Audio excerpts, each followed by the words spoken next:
புதன்கிழமை 25 சிவான் ஜூன் 10. உங்கள் வார்த்தைகளே உங்களை வெளிப்படுத்துகின்றன.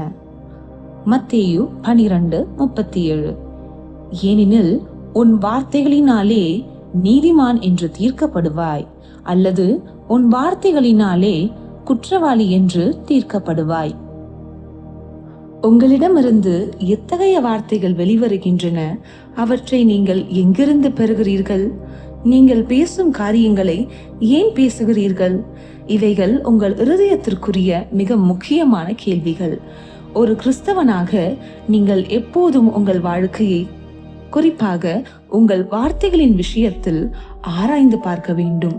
ஏனென்றால் உங்கள் வார்த்தைகளே நீங்கள் யார் என்பதை காட்டும். அவை உங்கள் குணாதிசயத்தை வெளிப்படுத்துகின்றன. ஒருவனுடைய வார்த்தைகள் காயப்படுத்துவதாகவும் கசப்பானதாகவும் இருந்தால் அவன் உள்ளுக்குள் அப்படிப்பட்டவனாகவே இருக்கிறான். ஆனால் உங்கள் வார்த்தைகள் கிருபையுள்ளதாகவும் அன்பானதாகவும் மற்றவர்களை உற்சாகப்படுத்தி இருதயத்தை தேற்றுவதாகவும் இருந்தால் அதுவே உங்கள் ஆளுமையின் குணாதிசயமாகும். நீங்கள் பேசும் வார்த்தைகளின் குணாதிசயம்தான் நீங்கள். ராஜா இயேசு மத்தேயு 12:35 கூறினார், நல்ல மனுஷன் இருதயம் என்னும் நல்ல பொக்கிஷத்திலிருந்து நல்லவைகளை எடுத்து காட்டுகிறான். பொல்லாத மனுஷன் பொல்லாத பொக்கிஷத்திலிருந்து பொல்லாதவைகளை எடுத்து காட்டுகிறான். ஒரு கிறிஸ்தவனாக கிறிஸ்துவுக்குள் உங்களுக்கு இருக்கும் தெய்வீக சுபாவத்தின் காரணமாக உங்களுக்குள் நல்ல பொக்கிஷங்கள் உள்ளன. உங்கள் ஆவியில் சிறப்புத்தன்மை இருக்கிறது. எனவே நீங்கள் பேசும்போது அந்த நிறைவிலிருந்து தான் பேச வேண்டும். ராஜா இயேசு மேலும் கூறினார், வேத வாக்கியம் சொல்லுகிறபடி என்னிடத்தில் விசுவாசமாய் இருக்கிறவன் எவனோ அவன் உள்ளத்திலிருந்து ஜீவ தண்ணீருள்ள நதிகள் பாயும். யோவான் 7:38. அவர் தம்மில் விசுவாசமாய் இருக்கிறவர்கள் பெறப்போகிற பரிசுத்த ஆவியானவரை குறித்து இப்படி சொன்னார். யோவான் 7:39.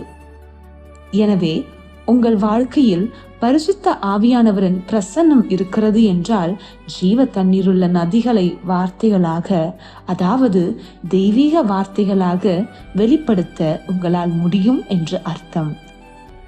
இதன் பொருள் ஒரு கிறிஸ்தவன் அசிங்கமான, முரட்டுத்தனமான அல்லது கசப்பான வார்த்தைகளை பேசினால் அவன் தன் உண்மையான சுபாவத்திற்கு பொருந்தாத ஒரு குணத்தை வெளிப்படுத்துகிறான். யாக்கோபு 3:11 நமக்கு சொல்லுகிறது, ஒரே ஊற்றுக்கண்ணிலிருந்து இனிப்பான தண்ணீரும் கசப்பான தண்ணீரும் சுரக்காது. உங்களுடையது உங்களுக்குள் இருக்கும் தேவனுடைய ஊற்றிலிருந்து வரும் புதிய தண்ணீர் ஆகும். உங்களிடம் கலப்படமில்லை. உங்களுக்குள் நன்மைகளும் ஆசீர்வாதங்களும் மட்டுமே உள்ளன. அவை நீங்கள் பேசும் ஒவ்வொரு முறையும் வெளிப்படுகின்றன. நீங்கள் பேசும் பேச்சே நீங்கள் ஒரு கிறிஸ்தவராக எவ்வளவு முதிர்ச்சி அடைந்திருக்கிறீர்கள் என்பதற்கான உண்மையான அளவுகோலாகும். ஒருவன் சொல் வார்த்தைகளில் தவறாதவனானால், ஒருபோதும் தவறான காரியங்களை சொல்லாதவனானால் அவன் தன் முழு சரீரத்தையும் கடிவாளத்தினாலே அடக்கி கொள்ளத்தக்க முழுமையான குணாதிசயமும் பூரணமுள்ளவனுமான மனுஷனாய் இருக்கிறான். யாக்கோபு 3:2. உங்கள் வார்த்தைகளின் மூலம் மற்றவர்களுக்கு குணமளித்தலையும் ஜீவனையும் கொண்டு வாருங்கள். அவர்களுக்கு நம்பிக்கையையும் பலனையும் தைரியத்தையும் கொடுங்கள். உங்கள் ஆரோக்கியமான விசுவாசம் நிறைந்த வார்த்தைகளால் மகிமையிலிருந்து மகிமைக்கு, வெற்றியை நோக்கி உங்கள் பாதையை அமைத்துக் கொள்ளுங்கள். தீர்க்க தரிசன அறிக்கை. என் ஆரோக்கியமான விசுவாசம் நிறைந்த வார்த்தைகளின் மூலம் மகிமையிலிருந்து மகிமைக்கு, வெற்றியை நோக்கி என் பாதையை நான் அமைத்துக் கொள்கிறேன். பரிசுத்த ஆவியானவரின் வல்லமையால் நான் எப்போதும் ஜீவனையும் ஞானத்தையும் பேசுகிறேன். நான் தெய்வீக ஆரோக்கியத்திலும்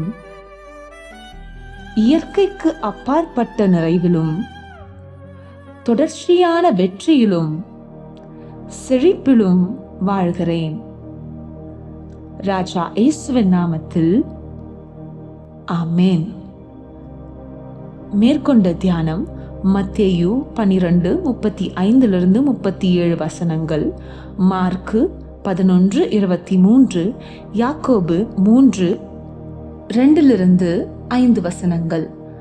உங்கள் 365 நாள் வேத வாசிப்பு திட்டத்தை தொடங்க நீங்கள் தயாரா? 365 நாள் வேத வாசிப்பு திட்டம். இன்றைய உங்கள் வாசிப்பு திட்டம் பிரசங்கி 7-10 அதிகாரங்கள்.